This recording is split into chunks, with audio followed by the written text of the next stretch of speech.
kuko iyo uri ngaho mw'ibarabara urabona ibikamyo bimanuka bihetse ivyo biduga ntawe uzi uko kuba ari ugufenta vyoba biza atabirimwo nimba biza bihetse igitoro kiza kijahe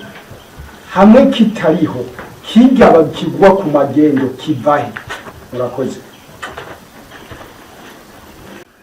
Mubona bigaragara tuba dushaka kubona kazoza y'igihugu cifashe mwaka w'2024 n'igihugu giteye imbere mwaka w'2026 ati mugabo umukuru w'igihugu atubwira ko biriho n'ubutare buhari ko byose bishobora gushoboka. Abarundi bashavuga neza bati burya nyene imbugita n'ubugizente wifashe ikirindi. None wewe urashobora kuvuga n'ubu turiko turabaya n'ubu turiko turavuga.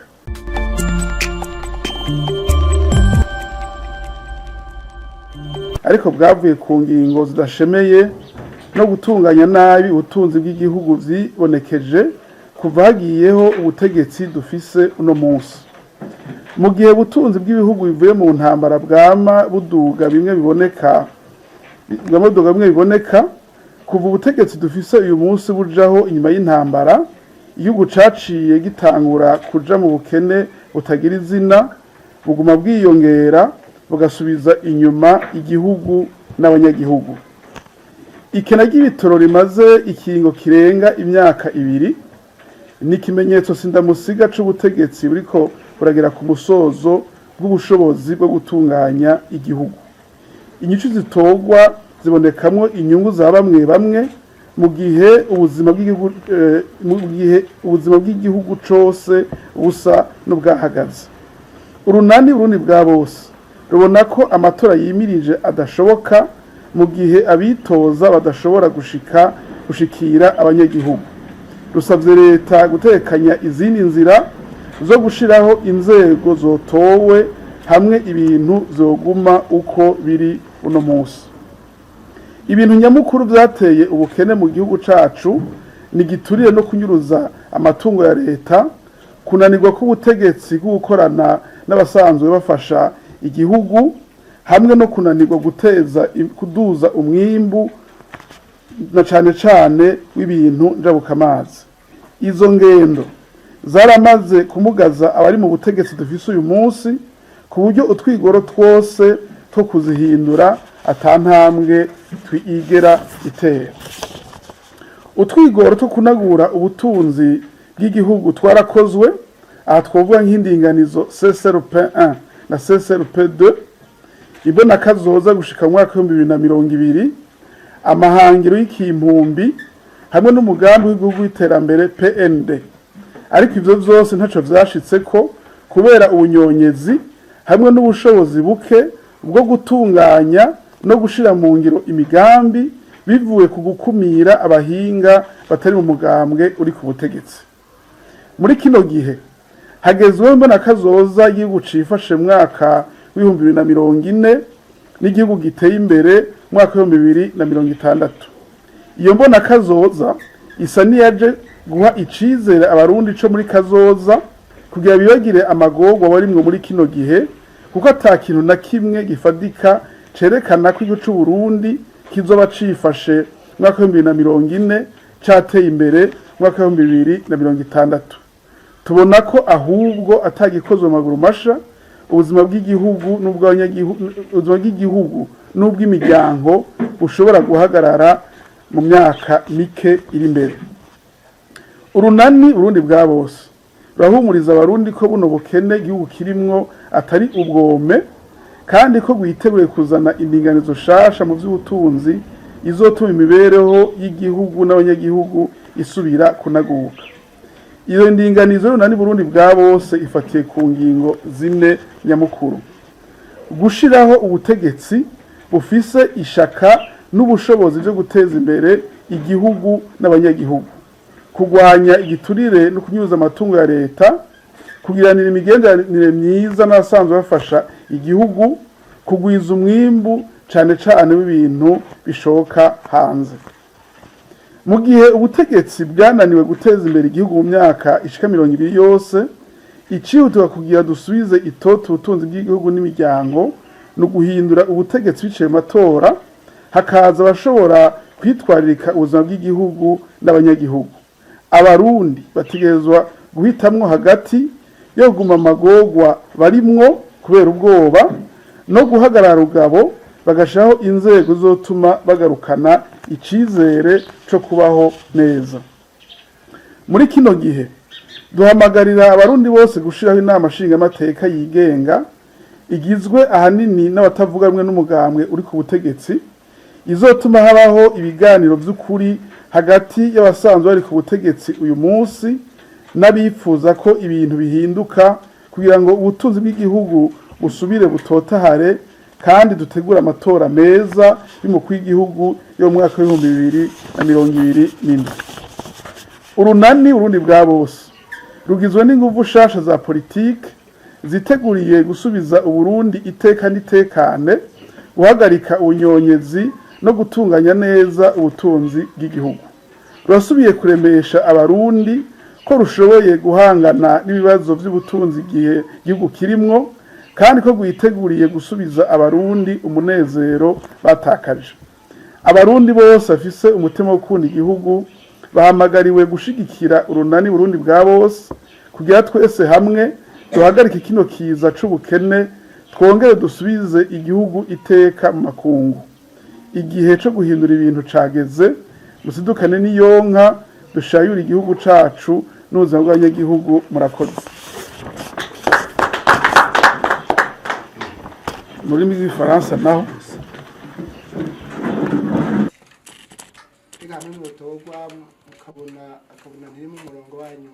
iyo nama nshingamateka yikura bizogenda gute? Hari ikibazo kigira kabiri, imvugo nama numva kenshi mwabise mu ntwaro za gisirikare ngo kirazira kurekura ico umuntu yafashe. Ivyo bintu muzobikontorona gute? Murakoze. Imana ejo heza FM muvuze inama nshingamateka je nibuka nimba ntihenze mu misi heze urunani umengo Burundi bwa bose kuba bwaridoze ko hari ibice bimwe bimwe intonde zabo zitemewe. Hari nibaza none iyo nama nshingamateka izoboneka gute mu gihe mu burere bumwe n'izo ntonde atazo? Abariko baratwumviriza bo kwitega koko iyo nama nshingamateka igiye kuboneka uko vyogenda kose canke nivyo muri kazoza kakure gose? Murakoze. Kubitoro bibuze hamwe bituba bibuze ibiza bijaye, kuko iyo uri ngaho mw'ibarabara babona ibikamyo bimanuka bihetse ivyo biduga, ntawe uzi uko kuba ari ugufenta vyo babiza atabirimwo, nimba biza bihetse igitoro kiza kijaye, hamwe kitariho kigaba kigwa ku magendo kivahe? Murakoze. Nagomba kubaza kuri icyo cyapa ega muriko murabivuga araciye n'inzira ikigenga abashingamateka ko hariho amategeko mwarashizeho amategeko azogenga iyo nama nshingamateka n'ukuntu izoko ko batakutobera mu kirere gutyo ubona ibyo bameze gutera amategeko inyamakuru Erikomage. Ndafise ikibazo tubiri. Ikibazo cya mbere mu byo mwashikirije mwavuze neza ko igihugu atabintu biboneka ese vyotuma kigera kuri ya mbona kazoza isanzwe ihari igihugu gifise. Ariko kenshi iyo twumva umukuru w'igihugu ariko arashikiriza amajambo aragenda avuga yuko Uburundi bufise ibikwiye, mbere akerekana ko Uburundi bufise n'ubutari buhagije bwoshobora gutuma iyo mbona kazoza mbere idashika mu 2060. Mbega mwebwe iyo mvugo yoba ariyo canke numva hatarimo kugongana n'ibyo mwashikirije? Ikindi cya kabiri kivuga kiti umugambi uri ku butegetsi umaze imyaka 20. ari bujeje wo gutunganya ibintu ariko kandi mwebwe mukavuga muti nuno munsi haracyariho ubukene butagira izina none ni nayahe mafaye uwo mugambwe wagize mubwe mwiteguye gushira mu nguvu kugira ngo kumbura ibintu bice bisubira ku murongo abantu kumbure basubire bagira ubutunzi butotaye nk'uko mwabishikirije murakoze asanzwe neza cyane mukuru udoheza n'ubundi umukuru w'igihugu ahari uwo abifata ubutegetsi yahamagariye abantu bafise ijambo cyangwa kumuba hafi kugira ngo baterere iyi politiki yaraciye iminsi itari mike none ibintu kugira ngo bigende bishika ngaha atigeze abima ijambo intererano yayo yabaye iyi canke ibintu uvuga ko mutumvira canke muti twari tubibitse kugira natwe tuzobikoreshe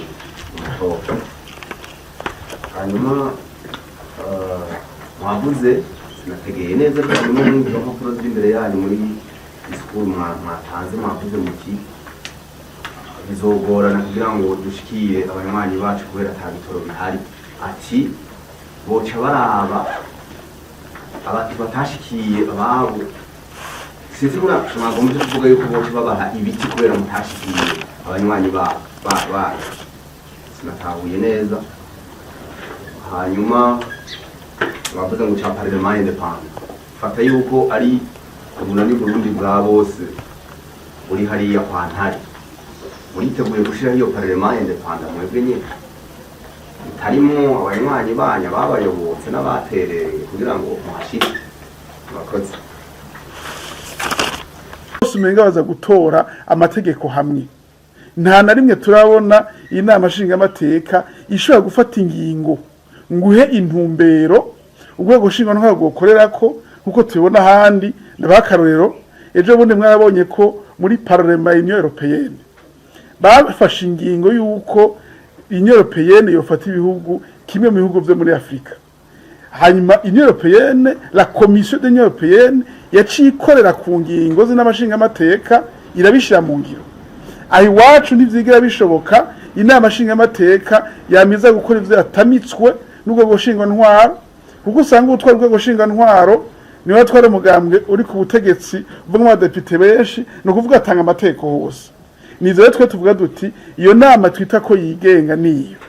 ubundi nta yandi mategeko akenewe twoha iyo nama nshinga uko amategeko ariho yaba ibwirizwa shingiro yaba n'amategeko agenga izo nzego ubwayo arakwiye kugira ngo zikore zigenga ahubwo ni ingene systeme itwara igihugu iba yubatse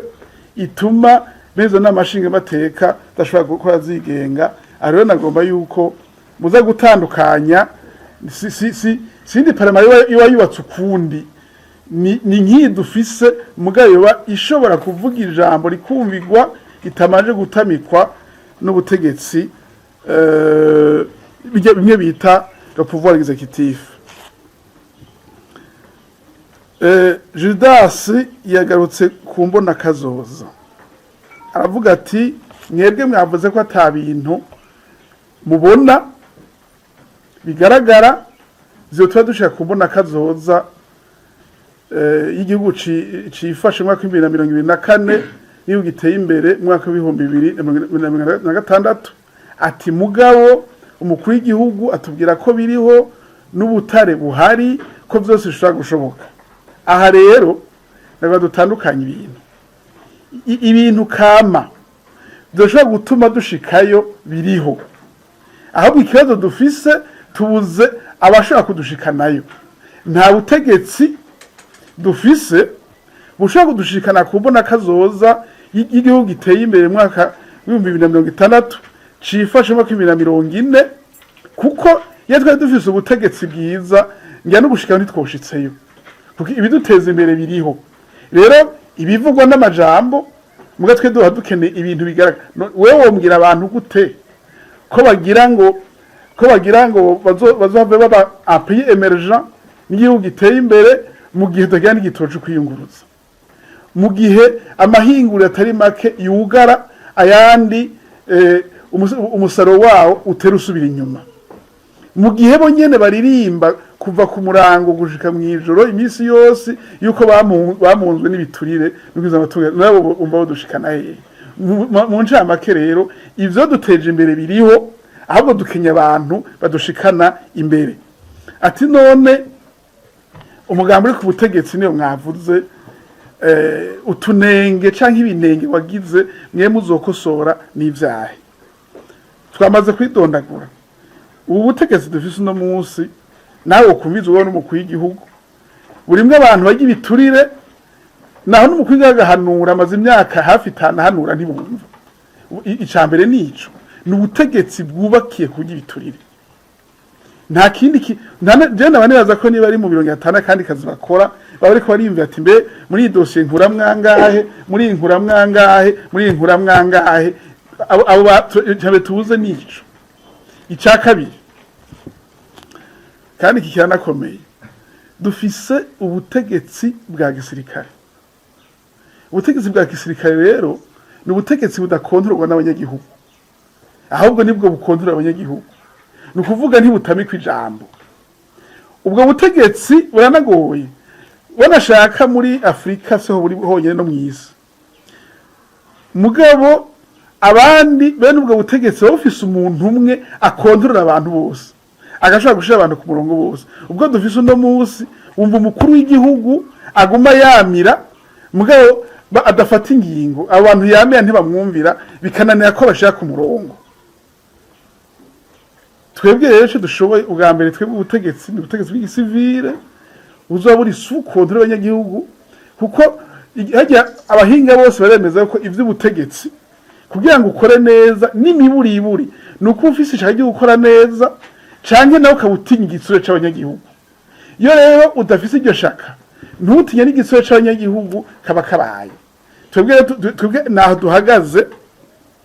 yuko tumaze kurwanya ibi bintu vyo kunyuruza amatungo ya leta abantu kamenga isiha nizo zigenda zikarunda ugasanga zabiryamye ko ntishobora no kunabijya mwazo kazikwega ivyo byo guhagarika